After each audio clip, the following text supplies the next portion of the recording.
Berlin and Rotterdam is live. They're not live.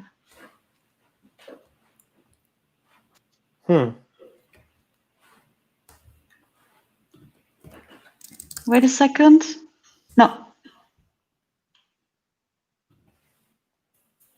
No, doch, wir sind live. Doch, wir sind live.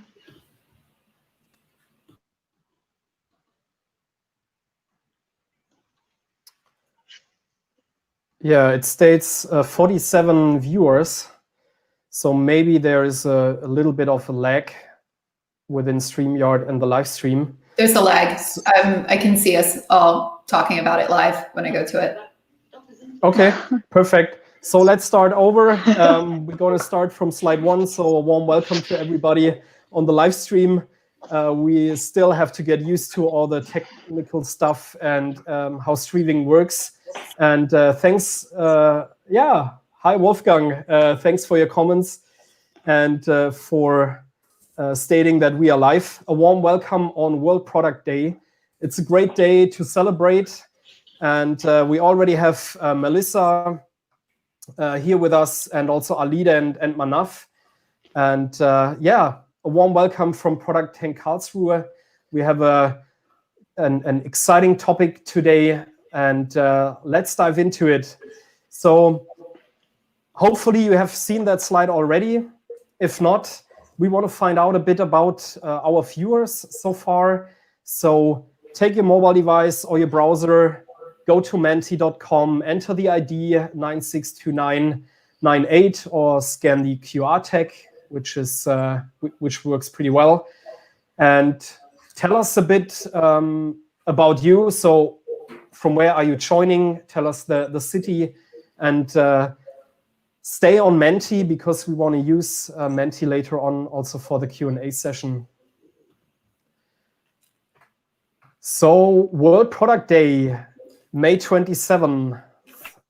We have on that day more than 50 events worldwide, spread over 50 time zones, and we are covering 26 hours, which is amazing. We were also joining World Product Day the past year, and I think it was less. So the numbers were lower, so we are still growing, which is great. If you want to spread the word, again, take your mobile device, hashtag World Product Day, hashtag ProductTank, hashtag ProductTankKA, and spread the word. Take a screenshot, make a selfie, and just spread it out into the world. And thanks for being busy on Menti already. So we have people joining us from, of course, Karlsruhe. I think it's the biggest crowd. We have people from India, Vancouver, Stockholm, Cologne, Budapest, London, Heidelberg, Munich, Argentina. Oh, wow, that is just insane. Some people from the States.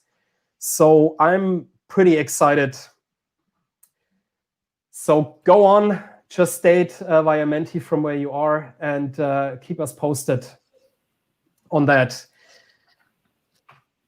So the agenda for today, we are already in the first part of it with the short intro, and we will rush through it so that we can have Melissa talking about the build trap and everything she has to share with us. And then, of course, we're going to have a Q&A session at the end.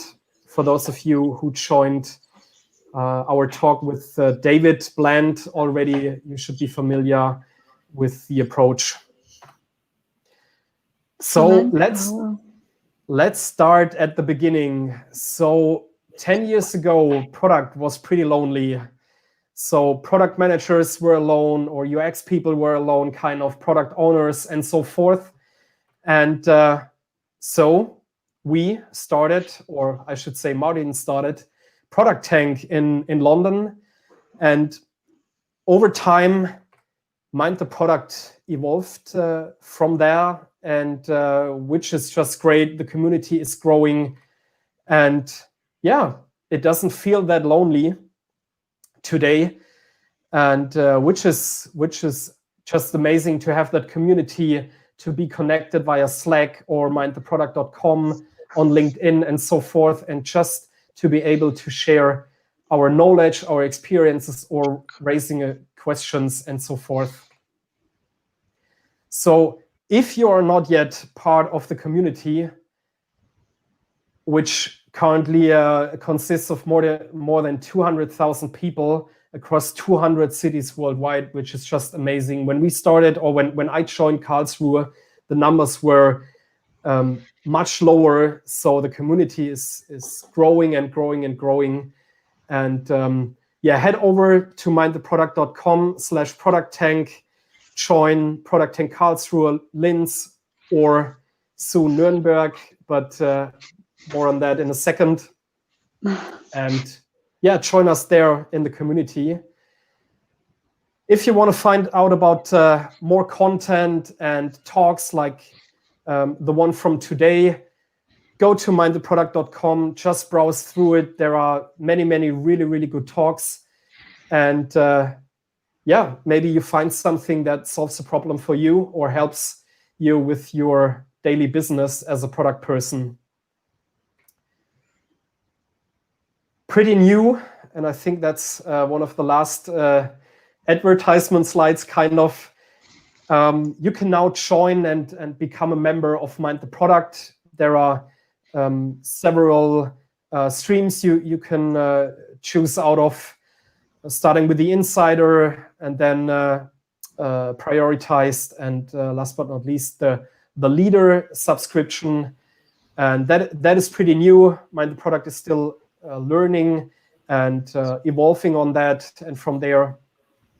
So check it out, and maybe it is also something for you.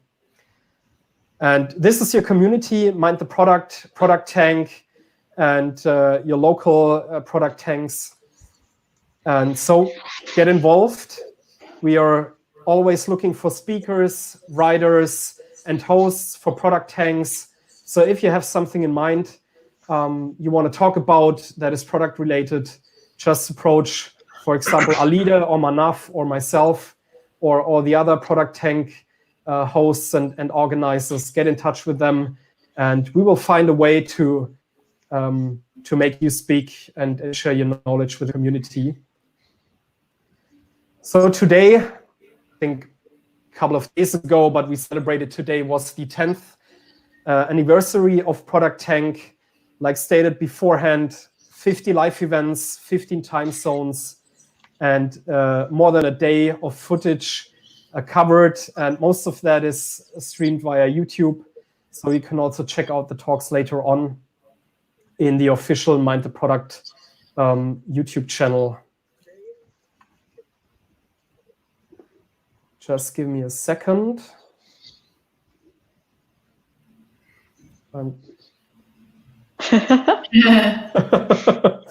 So I hope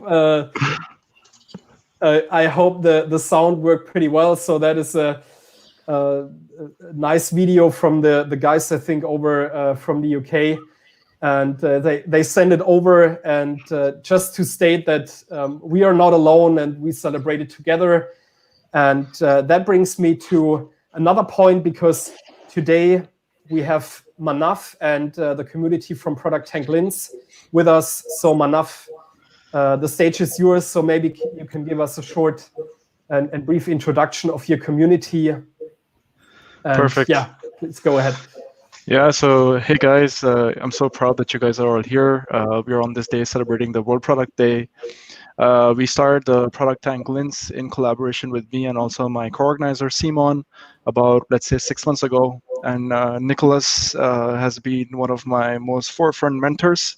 I've always bugged him with all of my questions. And Alir was from Karlsruhe too, and she's been our second speaker. So we just show how powerful our community is. And our community has grown from about 10 members to about 30 members now. So really proud that we are all here and celebrating this day together.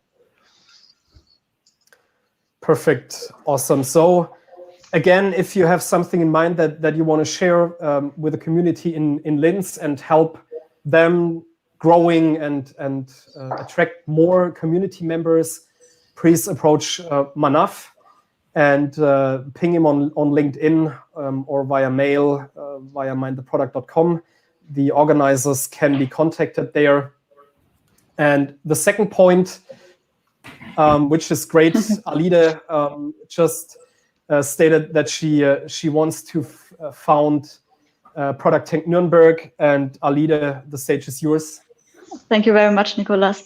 So I was still I am a co-organizer of ProductTank Karlsruhe, but I moved a couple of months ago to Nuremberg, so that's why I started to create a second ProductTank in Nuremberg now. And basically, this is our first ProductTank, so happy welcome, hi, to everyone from Nuremberg.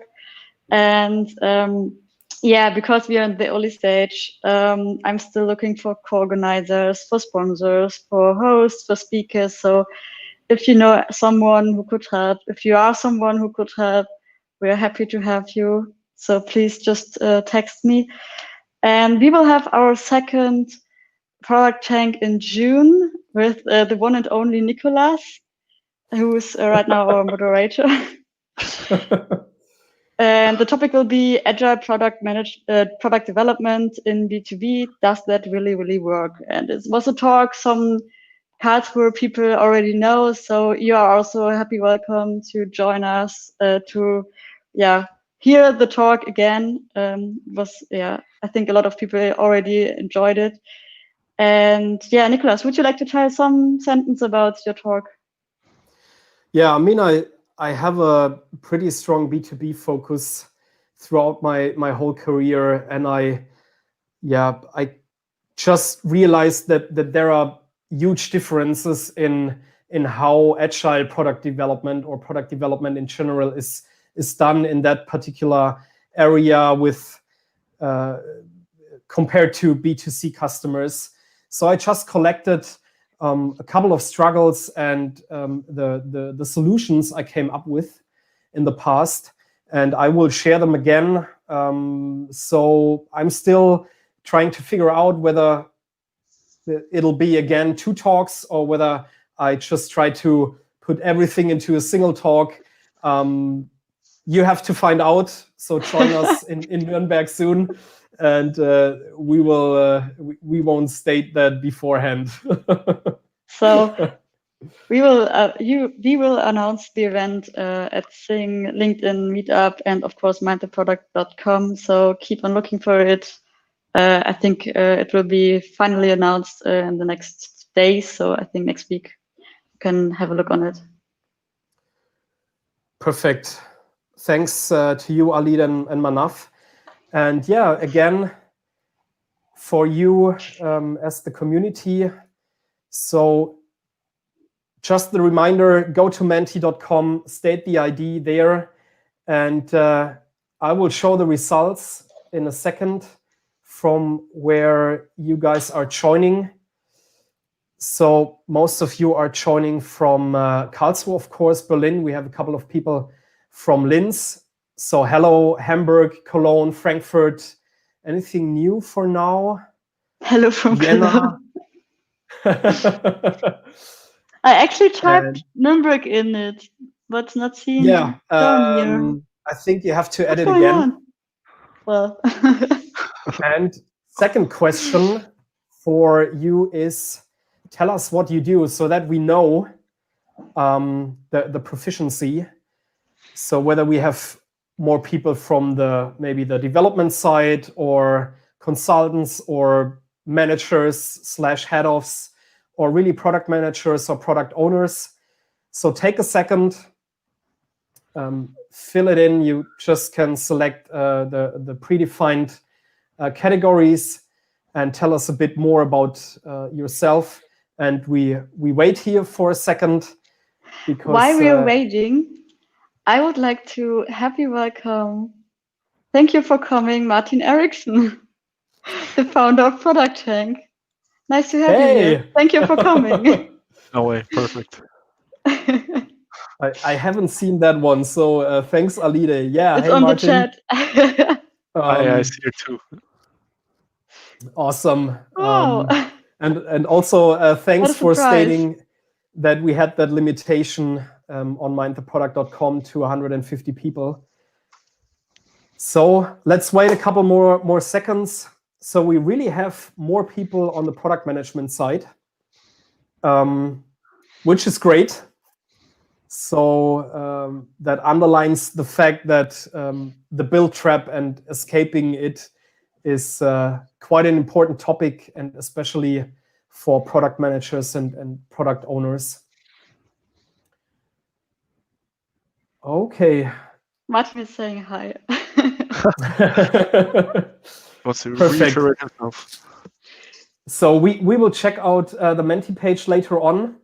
Again, we have 47 votes. There are still more to go, but we will come back later because we are 3 minutes over the first agenda point. And so I will hand over to Melissa in a second. But before doing so, a warm welcome from us, from the community of Nuremberg, Linz, and especially also a warm welcome from Karlsruhe. So for you guys out there, a little bit of background. Melissa is the CEO of Products Lab. So that is a product management consultancy. She's also the author of Escaping the Build Trap. If you don't have the book, go to Amazon.com and purchase it. It's just, yeah, it's great, and you will find out during the talk. But besides that, she also runs the Product Institute, an online school with more than 3,500 students. And in general, yeah, she teaches product management and also at Harvard Business School and much, much more. But I don't want to, just keep on talking. So Melissa, again, a warm welcome. And the stage is yours, and really looking forward to your talk. Thank you very much. Let me get this going. All right. Everything good? Everybody, I can't see you, so if it's good, just shout that you can see my slides. Yep. Okay, cool. Yep. I'm like, my whole screen is now gone. Hi, everybody. I'm so excited to be with you, even virtually. I'm talking to you from New York City today. It's still light out here, so it's just 12 o'clock, so I'm on coffee instead of wine right now. But I'm very excited to be able to come to you live from here. Really wish I was in Germany with you. That would be way more fun, but we'll do what we can. So today, I'm really excited to talk to you about escaping the build trap. So I want to talk to you about what I've seen software teams do specifically around product management and this place that they get stuck into, which I call the build trap. So today we're going to talk about how do we get in there, how do we get out of it, and what does it really look like to have good comprehensive product management end to end. So when I started in product management about 10 years ago, I was working for a financial research platform in New York. And back then, if I told somebody I was a product manager, they'd be like, "Oh, what? What is that?" So you like manage things like consumer products. And I was like, no, that's not what I do. So I had no idea what that job was really either until I was hired for it. And I was told my first day on the job that my role was to basically work between the technology teams and the business teams and figure out what the requirements were for the technology teams, spec them all out, and then hand them off. So I got really, really good at this. I started going to the business team. I would ask them, what does our, tell me what people are asking for in sales, tell me what our customers want. I'd go back, I'd spec out everything in crazy detail, put it into a nice specification document, and then ship it off to the engineers. And I photoshopped everything. Man, I got really, really good at this. So good, in fact, that my specification documents were so detailed that it was 21 pages for a change login, right? Change your password, 21-page spec doc. That's how detailed I got. And I was told that I was a great product manager because the engineers never had to talk to me. They were like, wow, you're so detailed. Keep making awesome specs. So that's what I thought product management was. I thought, go to the business, go to sales, take all that information and turn it into specification documents. And I kept going on that way until I landed up in a startup. when I came in, the CTO who hired me in, I'd worked with him before at this financial research company. He said, do what you did for me there, write these specification documents, ship them off to the engineers in Nashville, everything will be great.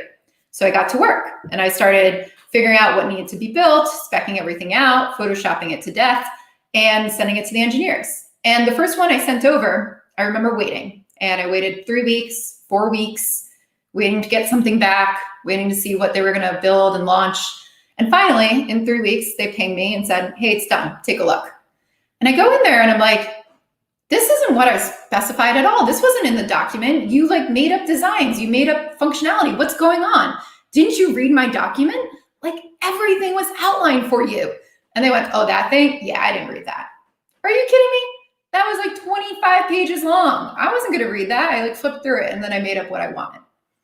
So now I'm having this crisis, right? Where I'm going, if this isn't my role, if this isn't what it takes to be a successful product manager, writing all these specification documents, and they're not gonna read it, what do I do, right? How do I actually be a good product manager?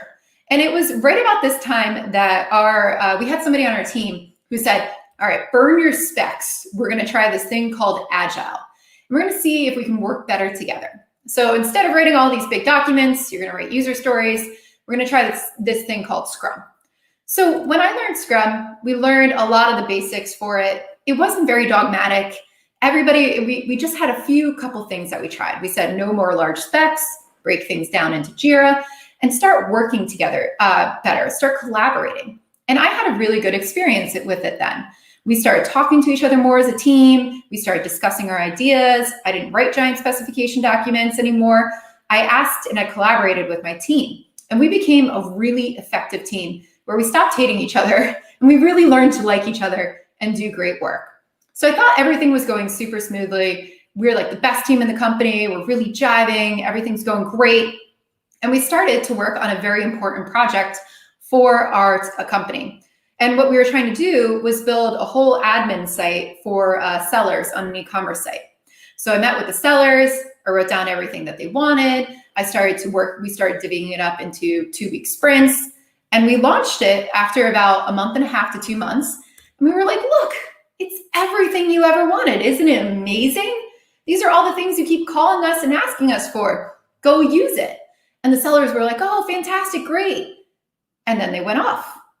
And this was right about the first time that I used analytics ever for measuring product success. And I started to log in every day and look at Google Analytics. I was like, how many people logged on? How many people did this? And I got really excited by it. So the first day, a bunch of people. The next day, not so many people. And a month later, nobody was really logging in. So I picked up the phone and called the sellers and I was like, you've been asking for this forever. Like, what's going on? Why aren't you logging in? Why aren't you using our beautiful stuff? And they said, what is all this stuff? Like, I know I asked for revenue, but I really care about profit. Like, I know I asked to see all the comments, but I don't really care. I'm not going to respond to all these comments.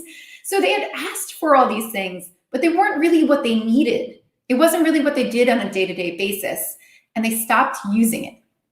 And this is when I realized that we were stuck in this scary place called the build trap. And it's where a lot of companies get stuck in. It's this mode where all you keep doing is building and building and building, taking feature requests and feature requests, and never really stopping to think, what is it that we're trying to accomplish here? What are the outcomes we're trying to reach? And so many companies get stuck in the build trap. So we have to ask ourselves, before we can figure out how to get out of it, how did we get in it? How did we get here? How did we get stuck building thing over thing over thing and not really figuring out, is it the right thing to build? So I think it goes back to this concept that a lot of companies, as they're scaling and growing, they start to misconstrue value. And they start to think that the more specs we write, the more ideas we have, the faster we can code, the more money we'll make at the end of the day. And so we keep adding ideas and ideas to the pile, and our backlogs get bigger and bigger and bigger of all the things we can build. And then our products become this hodgepodge of complexity, right? Which, something that started as a copier is now a printer, and then a scanner, and then a fax machine. And when was the last time you actually tried to use one of these things and it worked? Never, right? I sit there and I hammer it all day long. I'm like, please work. And that's why This is still relevant from 1999. So we have to go back to how did we get here? How did we get stuck in the build trap? And I think a lot of the agile movement and how we adopted those practices into product management has a lot to do with it. I was at Mind the Product conference a couple years ago, sitting next to Jeff Patton, and one of the speakers, David Cancel, gets on the stage and he starts talking about something, and then he goes, "Oh, I hate agile. Well, I'm not going to get into it." And then all of a sudden, everybody starts snickering on stage. They start laughing. They're like, "Please get into agile. Please talk about it." And he goes, "Okay, fine. I hate agile. It's all points and velocity. No one talks about the customer." And 1,400 people stood up and applaud. And I looked at Jeff and I was like, "Oh man, I think we have a problem. I think there's a problem with agile." And what I've come to realize after helping tons of companies adopt product management practices, usually after they adopt something like Scrum, is that they're not really adopting the right things out of agile, and they're misconstruing what it means. The thing to remember is that Scrum doesn't have a brain. Agile's the new rage, everybody's adopting it, but agile was never about what should we build. It was always about how should we build it together as a team. How do we release? How do we iterate? How do we learn? How do we break down work into something manageable? How do we really control our pace and our velocity? Scrum itself wasn't really about what goes into the funnel. It was what you do with it when you get there. So we have to remember that. And as we're adopting agile and as we're adopting all these new processes, we need to realize that product owner is just a role you play on a Scrum team, but product manager is a job. All of that, what should we build fundamentals in there needs to be there no matter what process you adopt. And that's the things like market research and customer research and understanding your user and getting to the problem. You need that. And Scrum isn't going to teach you that. Product owner training for a 2-day thing is not going to teach you that. It's going to teach you how to do Scrum. So even if you take Scrum away, you move on to another fad, you try Kanban, you try something else, you got to be a product manager. And that's what we have to realize as a business. And that's how we start to escape the build trap. So what does that mean? It goes back to this fundamental understanding of what value is. And product managers are in charge of this value exchange. So let's go back to the beginning and talk about our customers and our businesses. We got customers on one side, and they've got problems, wants, and needs. And we've got our businesses on the other side that deliver products and services to fulfill those problems, wants, and needs. But it's really not until these things go away, those problems are solved, those wants and needs are fulfilled, that a customer realizes value. Then they give us value as a business in exchange. So that's the product manager's job here, is to figure out what products and services are going to maximize both ends of this, both the customer value and the business value. And that's what we have to really remember and fundamentally understand as a business in order to escape this. So solving big problems for your customers is what creates big value for business. And we have to get out of the motions of just going through these processes and building, and we have to remember that. We have to really focus on the problem. So how do we do that as an organization? We need 3 different pieces in order to do this effectively and do this at scale. And those pieces are strategy, process, and having an organization that actually supports that. So let's start with strategy and talk about what you need there. A couple of years ago, I was working with a company as an interim VP of product that did meal kit delivery. So I think you guys have HelloFresh in Germany that does similar stuff. And when I came in there, we were trying to work on doubling acquisition. This was a big goal, outcome-oriented goal, get more people to use our product. So we're trying to figure out why are people not signing up? What's going on? And we're sitting in a room planning our next experiment when the CTO comes in. He barges in, interrupts our meeting and goes, no. What's your product strategy? I was like, what do you mean? We're planning out our research to figure out what the problem is here and why people are leaving our website so rapidly. And he goes, no. I want a document with every field you intend to put on the site and the content strategy so that I can build a backend. And I was like, this is not a product strategy, but this is what so many people think of when they hear strategy. Most product strategies I see are wish lists of features. They're like writing a letter to Santa Claus, right? I would love all of these things. And then they take that list and they shove it into a roadmap, which is just fiction because nobody can actually predict when any of these things are going to get done. And then they say, we're done. That's our strategy. And what they fail to realize is that creating new products is full of uncertainty. You have to answer so many questions before you can really say, this is the thing we need to build. So product strategy is not a plan. It can't be a plan. Otherwise, you can't ask questions. You can't learn. It doesn't give you space for that. So what is strategy and how should we actually work with it? I love this definition from Stephen Bungay. He says, strategy is a deployable decision-making framework, enabling action to achieve desired outcomes, constrained by current capabilities, coherently aligned to the existing context. So that is a mouthful of words to basically say, strategy is a decision-making framework. And that's what strategy is about, right? It allows people to make decisions in line with company goals and visions. And that's what we have to look at for a product strategy. So what does that mean for us? What does good strategy look like in a product context? It looks something like this. There's about 4 levels, and I know this because I tried it a million times in a bunch of different companies. If you put more in, you stop being able to make decisions. So about 4 levels, less if you're a smaller company. That starts with the vision. So where do we want to be in 5 to 10 years? And that's what CEO and senior leadership concentrate on. Where do I go? What do I want to be? How do I want to compete with the market? How do I want to differentiate? What's the value we provide for our customers? Then there's strategic intents, which are business challenges standing in the way of reaching our vision. So that's things like concentrating on moving into a new market or expanding your revenue into different product lines, right? It's really about high-level business metrics around revenue and cost and expansion and figuring out what to do from the financial aspect of what we're going after. Then we get into the product strategies that help connect it. We look at the product initiatives, which are what problems can we address to tackle that challenge from a product perspective. So we look at our product portfolio. We say, what problems can we solve for our users, or what can we actually go into to get to those strategic intents? And then we have the options, which are the solutions. So what are the different ways I can address that problem to reach my goal? So this is how we align top to bottom what the strategy is. And we make sure that everybody has a place to make decisions in line with their jobs. So we've got product development teams looking at options. We've got product leadership teams looking at product initiatives. They're working together on both. And then we've got senior leadership rising up to really point us in the right direction. So when the CTO came in and said, what is your product strategy? This is what we actually responded and ended up doing. So when I came into the company, we had very clear intent about what we wanted to go after. And that was really doubling acquisition of new customers and maintaining retention. That was the business goals. Now, the vision for the company, right, is that they didn't want to just be like a Blue Apron, which was a meal kit delivery that said, not many choices. You got like 4 sandwiches to choose from. They were all about supply chain. They try to operationalize their supply chain.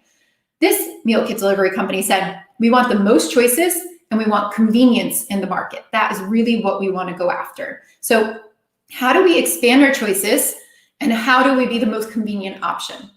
So this is what the leaders said as we started to look at our product strategy. And this is what the leader's job is. The leader's job is to provide vision, goals, and guardrails. So guardrails are things like you can't change pricing. So that was one of our mandates. You cannot change pricing. You can't make it cheaper for people. We need to really achieve our margin.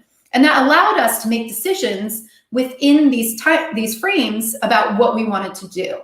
So leaders need to pull themselves up and provide this context so that we can then figure out which way do we go. And when you do this, that promotes alignment within the teams. So now you've got everybody telling the same story up and down. And this is a big issue that companies face all the time. When I come into companies, I go to everybody and I say, what is the most important thing that you could be working on? And I start at the leaders and I go all the way down to the people in the teams, and I try to see if the stories make sense and line up. And very often you've got teams moving all over the place. They're all going in motion. They're typing as fast as they can, but they're not going anywhere. When you say, what's success look like? They can't give you an answer, right? So to escape the build trap, we need to drive high alignment through good strategy framework that allows teams to make decisions. This is what we're really trying to do. And product strategy itself emerges from this experimentation, right? We need to figure out what direction and what choices we can make, but we do that by experimenting, by learning about our customers. And that is where process comes in. So when I came into this meal kit delivery company, we had tons of ideas about what was happening and why we really couldn't achieve the goals. So a lot of people said, the price is too high, we should lower it. And that's where this conversation about, no, we can't touch that, margins came in. There was a lot of things saying like the photos are not enticing. We've got a picture of steak on the front of the page. What if people are vegans or vegetarians? We need to rebrand the sign-up funnel into the new design. This one was a very common one. They can't try it for free trial. We should be offering sign-up gifts. So the head of marketing really wanted to put a chef's knife in the box so that when you open it, it's like, hey, you get a free chef's knife. I was like, that sounds dangerous. I really don't think we should do that. We should not be putting knives in our boxes when people don't expect it either. So tons of ideas, right, floating around. But the problem with all of these ideas is that there is no problem, right? There are solutions to a problem that we don't understand. So that's why our team had to take a step back and start to look through the data. So we took a step back and we started to say, what's happening here? Where is the problem? Are people not getting to our site? Are they not getting through the sign-up flows? Like, why are they not signing up? And we found that tons of people were landing on the site, but they were not continuing. They were not getting into the sign-up flows. So we knew that we needed to increase the conversion rate. It wasn't that we needed to do more marketing or get people in. We need to sell to people who are there and give them enough information to really make the decision. So how do we increase our conversion rate? So this became our product initiative. But now the question is, it's not complete. The question is how, right? We're just looking at goals here, increase conversion rate across all platforms. But how? What direction should we go in? And that was our issue. We didn't know why people were landing on the site and leaving. Was it the offering? Was it the product, the meal kit itself? Was it the price? We had no information. And this was a B2C company. So how do we get in touch with people that we don't have email addresses for? So this was our first obstacle to solve. We don't understand why people are leaving. And we're racking our brains and trying to figure out how do we learn this? And our lead engineer came up to me and he said, hey, I found this cool new tool called Karlsruhe. And with some simple JavaScript, I can put it on the site. And when people start to leave, it will slide up and say, what's stopping you from signing up today? And I looked at it and I was like, oh, this is sweet. Like, this is great. Let's put this on the site. But I'm not sure if people are actually going to answer this open box. And he was like, one thing at a time. Let's just put it on the site, see what happens. We can change it in 3 seconds. I said, okay, fine. We had 200 responses. Within 3 weeks, we had thousands of responses about why people were not signing up for the site. And it wasn't because anybody wanted a chef's knife. The answers were very basic. I can't find the food menu. You're selling me a meal kit delivery box and I cannot find the food. What do I eat? What do I get? Is it steak? Is it eggs? Like what's going on here? 33% of people are not signing up because of that. The second one, what's in the box? Do I get salt? Do I get pepper? Are you going to send me an egg? Do I have to buy that? How does this work? A lot of people had not done meal kit deliveries before. A couple people were saying the price is too high, but because we left that open-ended, they were phrasing it differently. They said, I don't understand why you cost more than your competitors. So this is a value conversation. And we had good reasons behind it as well. We had better food, more organic food, higher quality meats. There was reasons and we weren't explaining it. And then there was, I want more plan options and some stuff that we didn't look at. So the top reason, 33% of people are leaving because they cannot find the food menu and it existed on our site. So now we realize that we need to create an experience for our customers to increase a better experience for our customers, a clearer one, to increase conversion rate across all platforms. So that became our product initiative. Now the question is how? What's the actual solution we're going to build to do that? So we started to experiment. We said the first thing to tackle is that people cannot find the menu. And it existed. So we're like, how come people can't do it? So we started watching our users. We started tracking analytics. We found it's because we hid it under a hamburger menu that's up in the corner that nobody clicked on. 3% of people clicked on that menu. Instead, they scrolled through the page, which was one page. The site was a giant long scroll to try to find the menu, and it didn't exist. So nobody's clicking on it. So we said, let's run a really quick experiment. Took a week to put together. We didn't have that many pages on the site. And we'll just put menus, FAQs, and help up there because those were the only 3 pages that were not this landing page. And let's see if that helps increase conversion. So we ran it, we A/B split it, we tested it, and we found that in 2 weeks, we doubled conversion just by putting the menu on here. So people wanted our product. They wanted this food, they wanted this service, but they didn't understand what they were getting. So we took a step back and we started to figure out, how can we do this better? How can we make this experience a lot better? And we broke it down and we started to add to it. We started to make things more clear. We started to break down how it worked. We started to address every one of those problems. And by doing that, they were able to double their acquisition within that year by that time frame.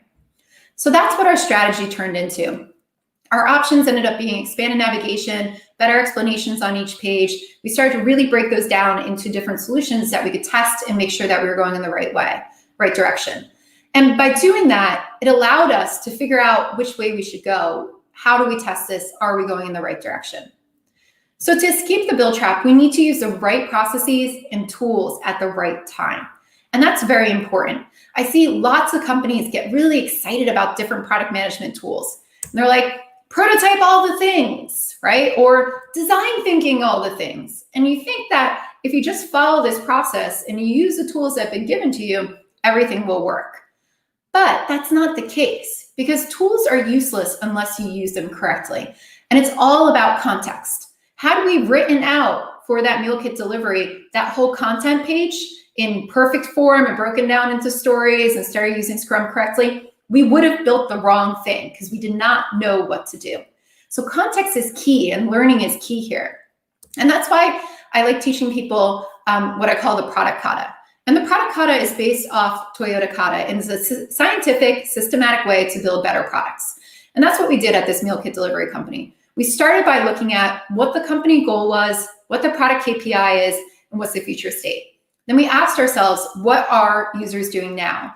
Then we set our first little goal and broke it down into those different levels of product strategy. And then we did user research, product experiments, release features to really figure out, are we reaching our goals? And by going through this and breaking these down into these steps and really thinking about where you are and what's the right tool to use in that step number 4, that's how we build the context and make sure we're going in the right direction. That's how we figure out what we should be doing. So the thing about the product kata is that you're constantly learning. You're always revising this. You're going back and forth. This is a loop where you just keep going back and saying, did we hit the goal yet? No. Okay, what's next? And what we're doing is we're learning. So learning is what reduces uncertainty. And that's what we should be doing as companies to get out of the bill trap. The more we learn, the more we go in the right direction. So that's why we need a repeatable process for discovery and delivery. We need to make sure that we're figuring out what direction to go in, what's the problem for our users, what's standing in our way, and then we need to build it and then release it and say, did that work? And the more we can do that, the better we get as an organization of going in the right direction. So in order to build a culture of discovery and learning, we have to focus on the organization itself. We have to build an environment in which product management really thrives. So let's go back to the beginning and talk about Agile, my favorite thing. I do like Agile. I just want you to know, I'm not here to get all upset about Agile. I think it's really good when used correctly. And I agree. I was kind of dumbfounded when I heard everybody, clapping that they hated Agile in this audience. And that's why I bring it up here. I looked around with Jeff and we were like, ooh, people don't understand this. They're using it wrong. That was my reaction. Because the first thing on the Agile manifesto is our highest priority is to satisfy the customer through early and continuous delivery of valuable software. That's the first principle of the Agile manifesto. Nobody looks at it because you have to scroll down a page and click through a link, and that page was built in 1999, so nobody finds it. But that's what it tells you how to do Agile on that page. So satisfy the customer through early and continuous delivery of valuable software. It sounds a lot like product management goes hand in hand with Agile. So we have to ask ourselves, how did we get here? How did we get stuck in the bill trap when Agile tells us that we're supposed to be satisfying the customer? And it's because as companies, we get stuck focusing more on doing the process right rather than building the right thing. And that's because it's much easier to measure if you're doing the process right than to measure if you're building the right thing, because it's a lagging indicator and it takes time. But that's why we have to make an effort to really focus on outcomes instead of outputs. It doesn't matter if you have the shiniest, coolest product in the market if it's not producing value for your customers. And most of the time, though, we're building and launching these products and features with no measures of success whatsoever. I ask people frequently, like, how do you know you're done? How do you know that you've reached success? And we don't have metrics for it. The metrics are, we launched it. So what happens is we end up being conveyor belts of features out into the world, right? Like, we launch things, we keep shoving it down people's throats. Here's another feature, and we think that's success, but that's not true. And I love this kind of thing to think about success and what it really, really means for companies. So Jeff Patton, stole this from him. He said I could use it, don't worry. Jeff Patton told me this great story about how in workshops, he gets people to line up across the room. And he says, think about your last product release and how successful it was. If it was really successful, go over there. If it was like a blinding success, go over there. If it was terrible, awful, total failure, go over there. And he watches where people line up. And he says, somewhere in the middle, line up somewhere in the middle. And he watches people line up. And he finds that about 20% isn't awful, about 20% isn't awesome, and about 60% is in what I call the valley of meh. So 60% of people just kind of congregate in the middle. And when I ran this exercise as well, I asked people, like, why are you in the middle? And they're like, well, I don't know if it was a success. I didn't measure it, right? Like, it got out the door, but it was a little late. The people who stand over in awesome, they go, we reached all of our business goals. And the people who are in awful are saying things like, the customers didn't adopt it, they got fired for it, right? These bad stories. So most people, though, 60% of people are hanging out in this valley of meh because they're not really focusing on the outcomes and defining what their success is. And you see this really represented in the culture of different size companies. So if you think about it, success for big companies, right, is anything that's short of total failure. Like, you didn't lose everybody's email address and personal identifiable information. Like, cool, check, got it out the door. And so many of these large companies are just kind of eking by saying, as long as it got shipped, it's okay. But that's not the same for startups, right? Startups don't have that kind of runway or that kind of money. So anything short of success is failure for them. And when a lot of large companies started adopting Agile or product management in these processes, they said, I want to adopt the mindset of a startup. This is the mindset of a startup, right?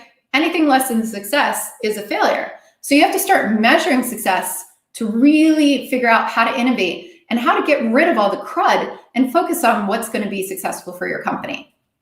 That's where this vision and strategic intents come in. So many companies are missing this layer of strategy everywhere I see it. And it's because the leaders get into the weeds trying to dictate the solutions, and they're not pointing people in the right direction.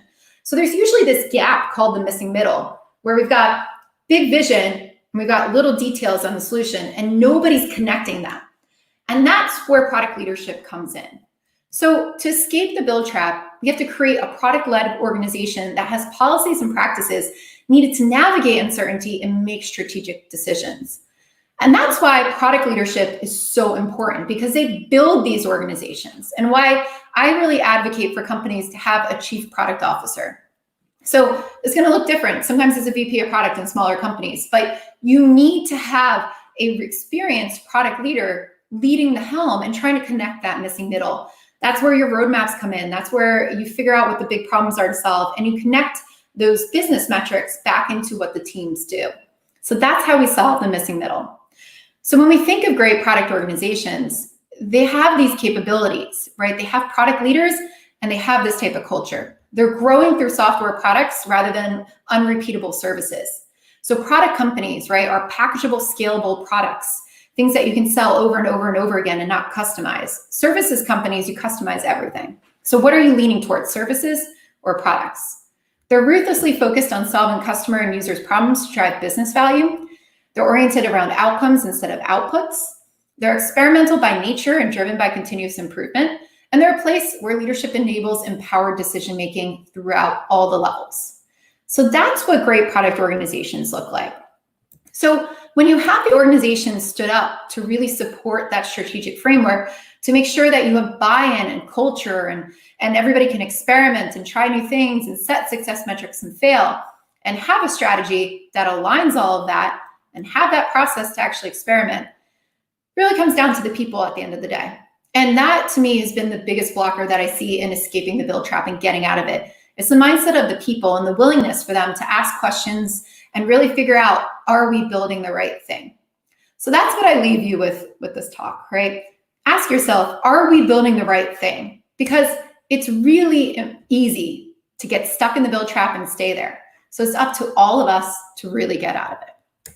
So thank you very much. If you want the slides, send an email to this email address, melissa@sendyourslides.com, with subject the build trap. We teach product management online at Product Institute. It's all pre-recorded videos. And today we just launched our 3rd course on UX design fundamentals for product managers, which I'm super excited about because I used to be a UX designer as well. So I think this is so important. So you can sign up there at productinstitute.com. All new is a code for $200 off as well. And my book is out in German. It's the only other language it's out in. So that's really cool. It's called Feature Fall, I think you pronounce it, but I don't know how to pronounce it. Somebody will tell me that after this. But I'm very excited that it's actually in German. First one, yay. So you can buy it in German or you can buy it in English at Amazon.com. But thank you so much. And we'll take questions now.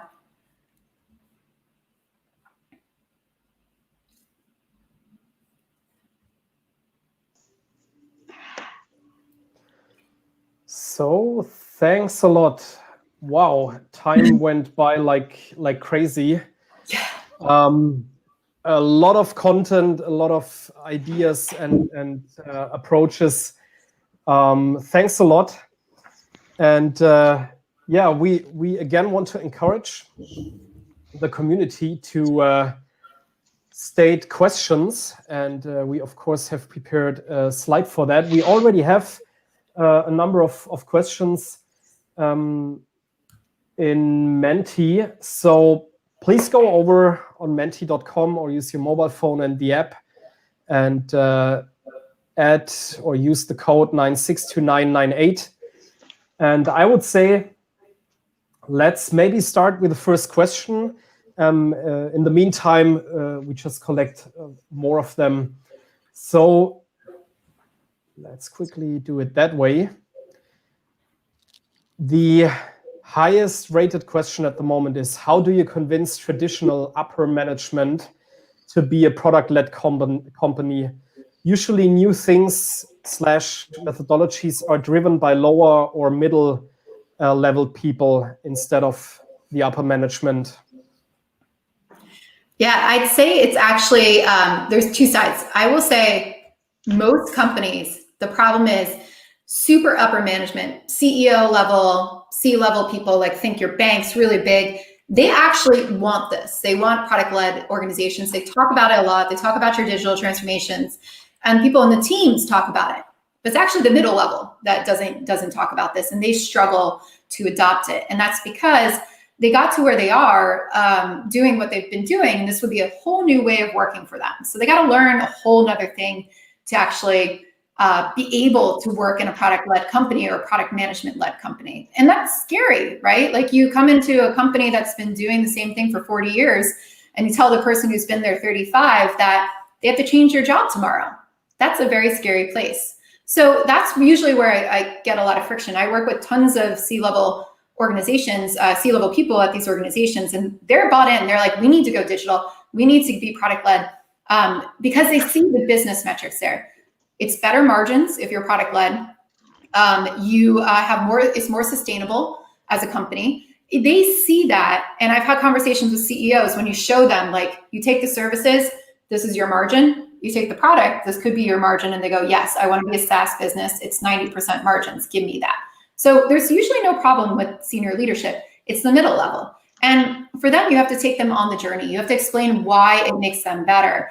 And they don't need to know how to code. They don't need to know how to like really dive in with development, but they got to set direction. And that's a hard thing to learn, product strategy. And that's usually where you get the friction. So if you're trying to convince people, right, to move in this direction, it comes down to a human component, not a technical component. Everybody tries to argue this stuff with data, like show data, show that. And you can do that when it's the C-suite, but you have to speak data in their language. So what is the middle management being judged on, right? Like what is their success? And how do you explain to them that if you go this direction, it's going to help you be successful, right? It's going to make you look better. It's going to make your job better. It's going to make you be more successful. That's what it comes down to, convincing anybody, right? It's all about the human component there. Thanks a lot. I think it's a very important question, because really acting and being product-led is not something of for a single person or a single department. It's across departments and should be in focus of a product company. So thanks for your answer on that. A couple of important takeaways, I would say. And so let's jump to the next question. Thanks again out there, the community, for voting for questions. What's your take on the challenge of PMs being hands-on and on the weeds of agile ceremonies and creating concepts, and at the same time taking time to talk to customers and having strategic view? Yeah, my biggest thing here is that I think a lot of product managers get stuck in the trap of attending all the ceremonies and really focusing on the processes. And I've seen that a lot. I'll give you a story. I was coming into a company, we were doing a giant transformation, 350 teams, 350 new product managers. They just adopted Agile. This was everybody's biggest question, right? All the product managers were like, how do I be strategic if I have to go to all these meetings and do all this stuff every day? And my developers ask me every single question.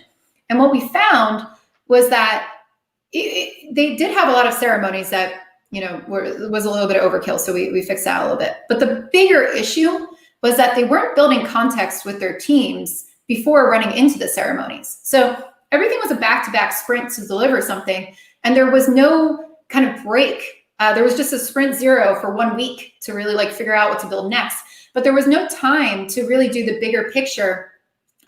No place, right, to bring it all together and do that context. So what we started doing was, instead we scrapped 2 sprints, and we said, this, we'll do some tech debt here, keep the engineers moving, but this 2 sprints, what we're going to do is actually build context. So we're bringing the engineers into our development of the product. We're talking to them about why we're making UX decisions, what the research is. We're building the vision and the documentation to help communicate what we're actually building. So we started doing that, and we found that all the questions from developers, they went away, right? There was 1 question a week instead.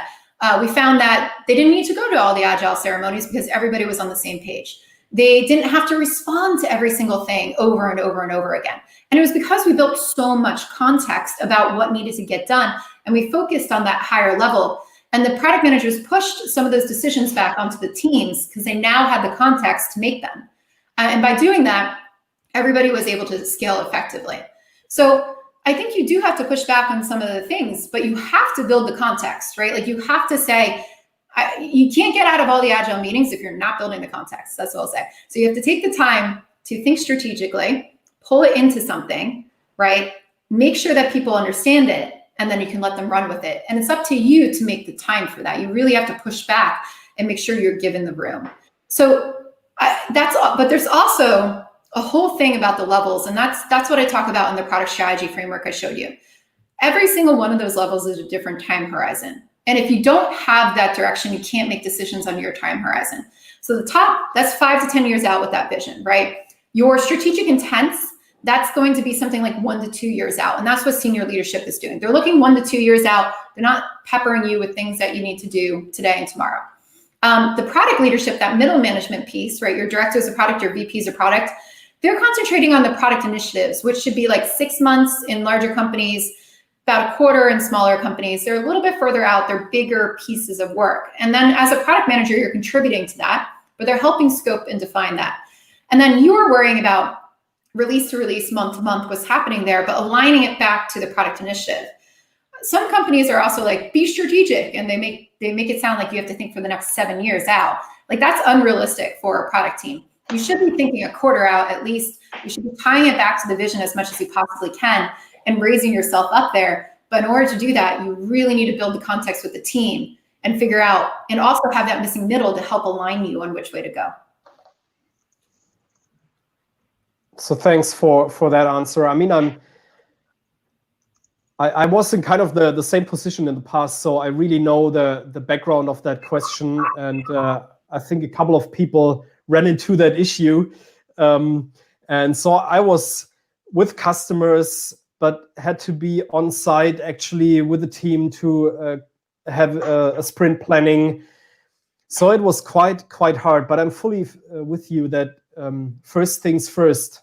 So if you don't have a proper context, the team itself can't also go a step alone without bothering you for more input and details and so forth. Yeah, I mean, having a proper context, I think that's really important. Yeah, and I'll say, like, I did run into teams at a pretty large place 2 weeks ago where management decided, like, we're not gonna, I don't know if this is good. I cannot tell you if this was the right thing to do, so don't take it as like gospel, but management was like, do we have all these product owners sitting with the teams, or can the teams take on some of the product owner work and make sure that we have a product manager a little bit higher, being more strategic?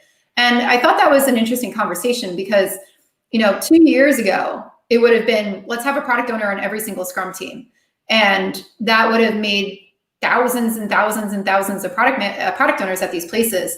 But when I would come in and see what the product owners were doing, it would be like writing a story for one API that's already been optimized. So you're like, why are you still writing that story, right? Like, how are we doing that? So I'm seeing a shift in companies about how do they think about what the purpose is of a product manager too.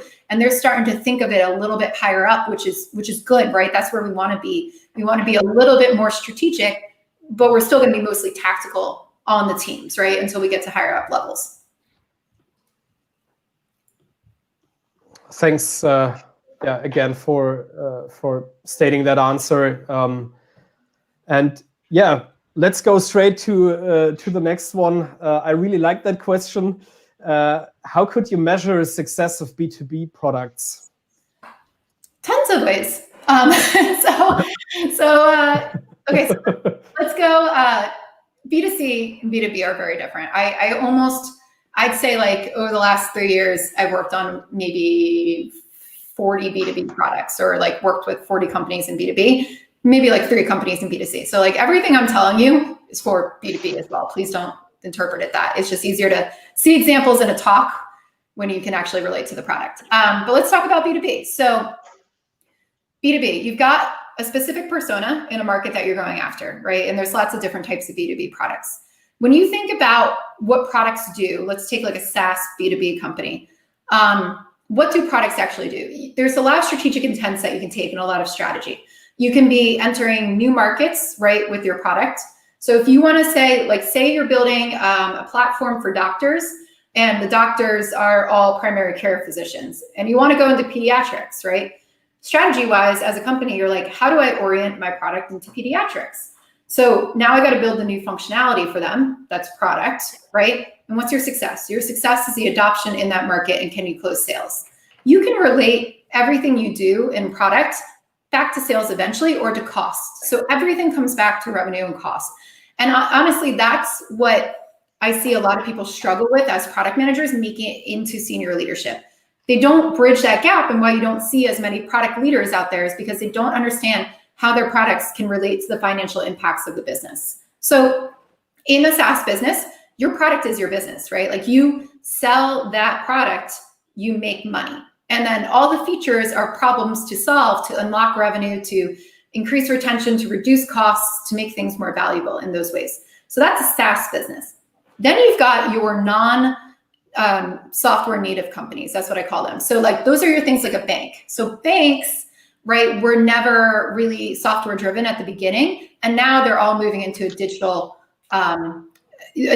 world, right? So we call them software enabled companies. And when you look at a software enabled company, you've got these experiences and these digital products, right, that help streamline services into the market. That's where it becomes a little bit more difficult to measure success when you're in something that's big, right? Like, it's huge, but you still can do it, because what people are doing instead are they're thinking about products in these banks as like a credit card, right? But think about a credit card. Would you sign up Germany, I just realized you guys don't use credit cards, but like think about a bank, right? If you were doing a debit card or something like that, right? Would you just sign up because it was a debit card? No, they'd probably all be similar bank to bank, right? You're signing up for the package, which is, can I experience it in the mobile app? Can I use Apple Pay? Can I pay it off very quickly? Can I add money, right? And a lot of those are digital wrappers around enhancing that product. So they relate back to the profit and loss of that business either way. So you got to kind of trace it back and think of it isolated in that wrapper, which is a little harder to do, but there's lots of factors there.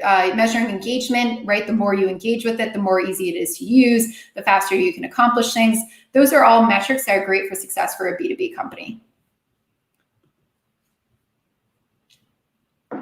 Thanks a lot. I think I have to think about that really, because usually B2B or what I experienced in the past is really more sales driven, and many times those companies or people land on building features that are rolled out to a single customer, so they are in the build trap instead of thinking a bit bigger or on a strategic level, right?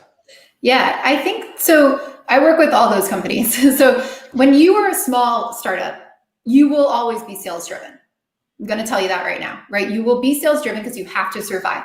If you don't close that deal, you won't survive. So sometimes you get really creative with what you build just to survive. But as you start to scale, that's where you have to be very diplomatic and be more product led.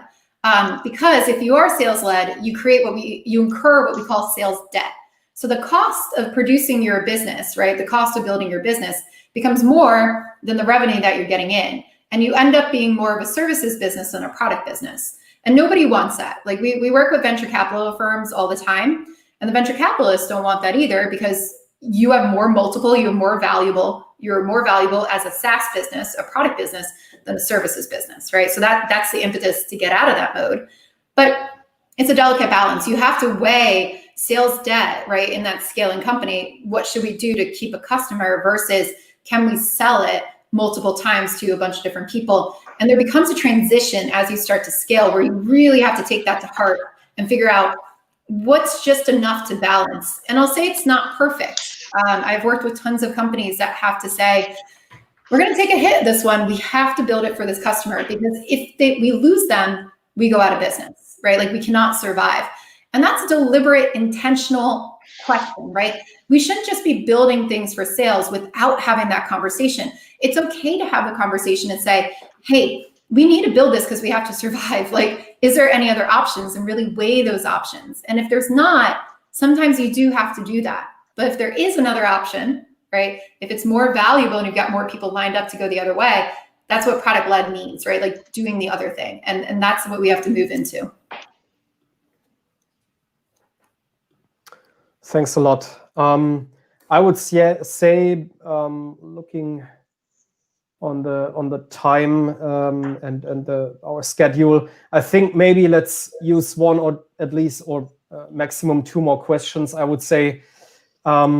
So that is currently the top rated one, and I think I know the person who originally rated or came up with that question. So what do you think about the jobs to be done framework to better understand what will create customer value? Do you have any experience using JTBD? If so, what worked, what didn't? I love Jobs to be done. I teach it in Product Institute. It's one of the classes. I love it because it really focuses on the job. You start to break down products and you start to break down value, but the jobs that actually solves for people. So I like the logic behind that. I started teaching it because I saw people struggle with user stories and start putting solutions into them instead of really focusing on problems. And I found that when I switched to the job framework, or when I made them switch to the job framework, everybody started to focus on the problem. So that's what I loved about it, was the fact that it really got people to get to the core need, right? And it became less about like this specific persona and that specific persona, and it became more about what's the job, what are we fulfilling? What would they do without us? And I think that's really important. So I'm a big fan of it. I haven't seen any downsides of it lately, besides people not using it correctly, which I think is a fault of any tool. But I do think it's a good framework, just thinking in jobs frameworks for how do you lay out your products? How do you talk about values of your customer?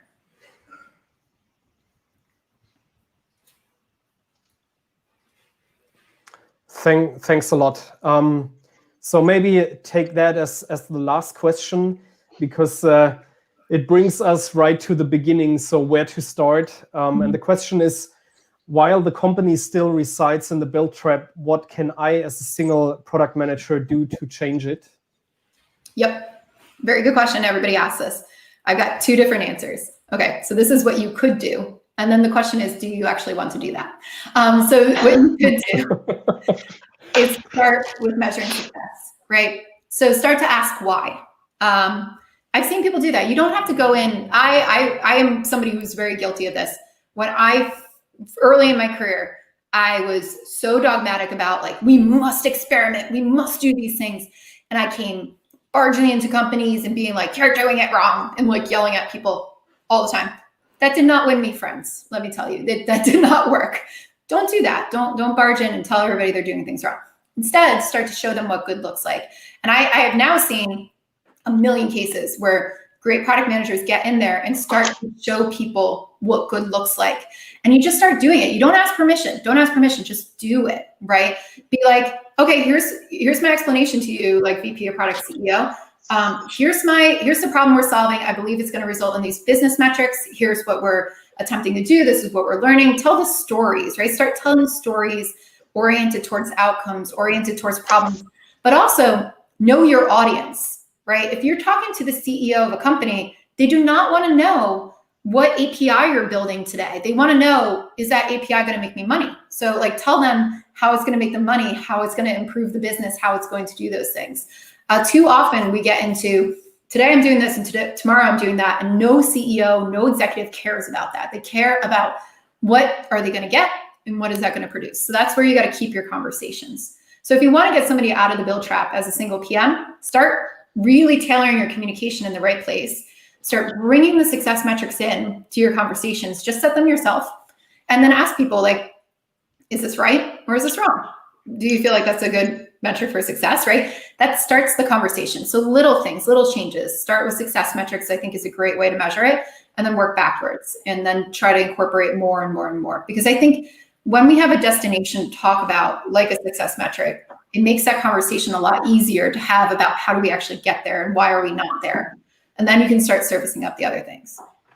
Second question, second part of that answer though is a lot of people ask me, what can I do to like change my management's mind, or, you know, like convince them that this is the way to go? And I do tell them, and I tell managers this, I tell CEOs this, if they're not willing to change, if you've tried and they're not willing to change and they're not going to change, leave. Like it's time to go, because there's two different paths. You can either be a phenomenal product manager and making great product management of products for users, right? Or you can be a change agent. I decided to go the change agent route. I like having those conversations. I like to get people like moving in different directions and adopting good processes. But that's my full-time job, right? Like that's what I do. So do you want to be a full-time change agent? Because it does take that sometimes to be able to move people. Or do you want to be a great product manager? Because if you want to be a great product manager, you should find a company you can really do that in. And a lot of companies are realizing that's what's happening. I've seen tons of people spend all this money training their product managers, and then they all leave because they realize they can't do great product management there. And a lot of companies are waking up to that. I think we're going to see lots of change in the future. But that's a personal decision for you. How much do you want to fight it? Thanks. I think that was a pretty good last question. Before we end the session, I just want to make sure that everybody finds the right book. And congrats from us for also the German release. So the name of the German book is Raus aus der Feature-Falle. Pretty hard, I think, for a non-German speaking person. I have no idea how to pronounce it. I have it in my office here, but I have no idea what it says. Perfect. And the English one, of course, is Escaping the Build Trap. I personally prefer the English version because it's more original, kind of, but for those who are not maybe that good in English. I think the German version also works pretty well. Melissa, thanks a lot for your time and for sharing your experience with us. I think that was really, really good. Thanks also for the Q&A session. Also to you guys out there, really good questions, really good answers. I think, yeah, there is a need out there also within our community. And Manav, Alida, anything to add from your side before we close the session? Just thank you so much for being here. Thank you for having me. This was fun.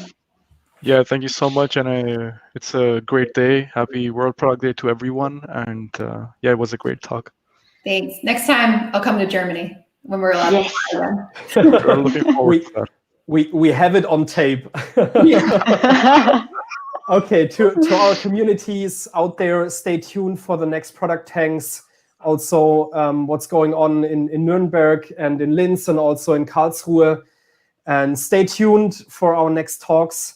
And we come up with pretty nice talks, I promise. And have a nice day and celebrate World Product Day and our craft. And talk to you soon. Bye, everybody. Bye. Bye-bye. Yeah. See ya.